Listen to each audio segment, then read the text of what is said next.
Good hand here. He has the rat or the wild growth to start out with. That seems to be a pretty good coin wild growth turn. He may even opt to keep the innervate so he can just innervate out that Druid of the Claw right away. That seems pretty good. So there we have it. You should be able to see Arusa's cards now, and there we go. He's got a much slower curve up there on the top. You can see Pride First did opt to keep that entire opening hand there. So it looks pretty good. I am assuming he'll go with the Coin Wild Growth play we talked about and give himself the early ramp. But definitely taking his time, kind of deciding what he wants to do. He could,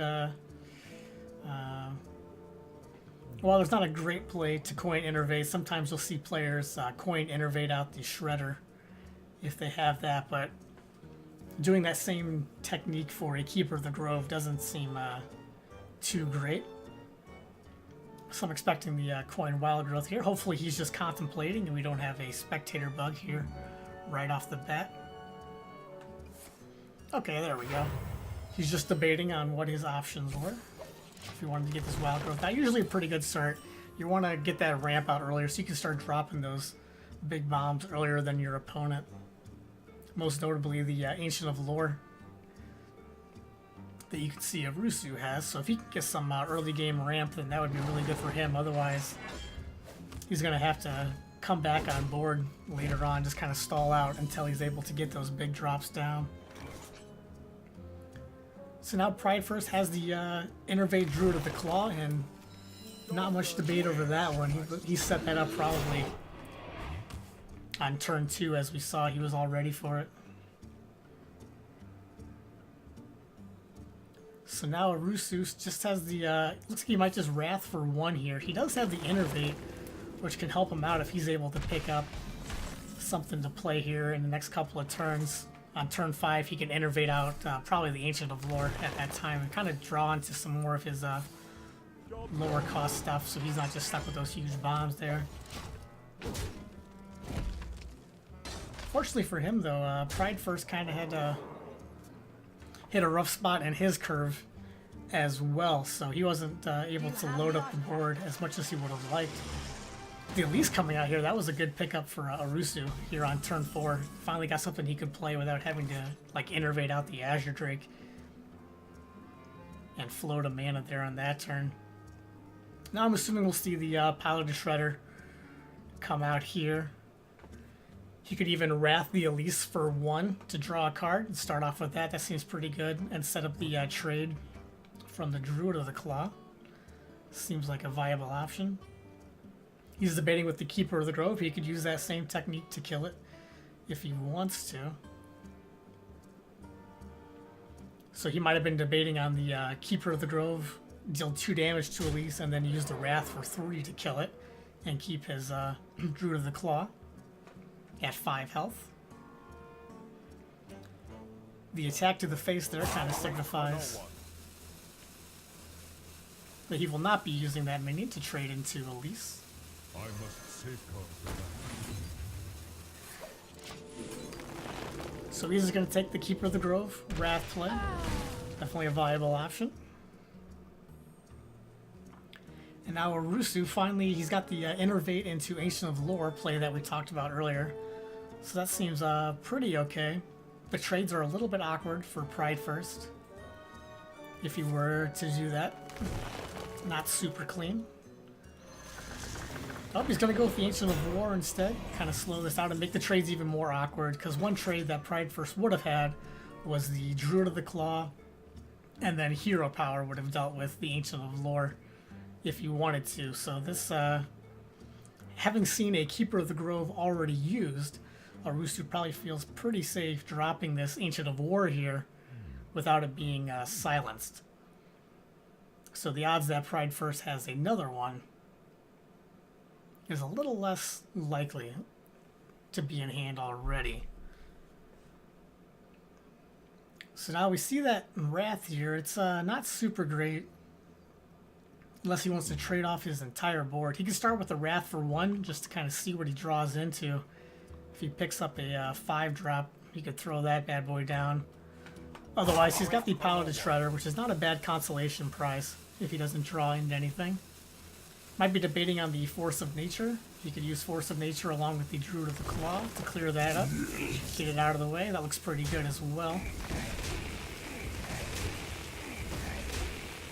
On top of that, maintain the board presence with Keeper of the Grove. Looks pretty good. His hand is starting to fizzle out though, so here, since Rusu was able to survive the early game drought of cards on his part, or drought of cards he could play rather, now he's getting into his curve a little bit more nicely, and you could definitely start to snowball here. But Pride First picking up a huge card with that Ancient of Lore here on the top deck, so we can throw that out right now and try to pick up some cards. He's gonna opt for cleaning up some of this nonsense though, so he's gonna use the Wrath for 3 even. I thought he might have been going for the Wrath for 1, kind of clear those up, but he doesn't want the spell power up there, so we'd rather get rid of the Azure Drake. Seems viable. And then he's not even gonna take off the 1-witch. He's just gonna go straight to the face and keep the pressure on. Doesn't see much sense in value trading, and neither does Rusu, so the race is on from both sides here. So now Pride First will probably drop that Ancient of Lore that he's been holding on to. See what he can pick up here. Savage Roar could be good. Next turn, if Rusu goes face again, he could use that to power through the second Ancient of War pretty nicely. So a lot of turns up here. He does have the Emperor Thors in. If he wanted to throw that out, would have discounted one piece of the combo. But instead he's going to go with the double Piloted Shredder and just overwhelm him on board, which seems pretty good here. He does have a lot of minions on board for the Savage Roar to hit, so he doesn't need to necessarily set up the whole combo, Force of Nature, Savage Roar, if he has enough minions on board to overtake that. So that was the bait here. He's just going to flood the board. Those Piloted Shredders are really strong, really sticky, and annoying to get rid of. So even if you can deal with part 1, it's still a minion left over for the Savage Roar to hit. Swipe here, though, pretty good. Pick up some of the 1/1s. If you're Pride First, you got to be a little bit scared of how many minions are on the opposing player's board here. Swiping a Shredder and then leaves a nice trade for your Shredder to run into the Ancient of War and finish that off. If you want to do that play, and you could also run your Keeper into the other Piloted Shredder depending on how much you feel threatened by those. So he's going to take the alternate route here, leave the Shredders alive, and just swipe the face and kind of take board over a little bit. He's not too scared of dying right here. It would be combo turn, so if Rusu had the combo, he would have lethal here. But alas, that is not the case. So now he's got to decide. He is using a Savage Roar here. Interesting to see how he does these trades. Probably kill off that Thorzen, seems pretty good. You don't want that getting too many procs. And it's just a big body on board anyway. He's going to trade with the Keeper as well. Okay, so he feels very threatened by the number of minions on the board. So he just wants to clean those up nicely, refill his hand. And, oh, rather take the heal. That makes a lot more sense. I apologize for that snafu there, but definitely healing was the right play. Heal himself back up over 14 so that he is not dead to the combo.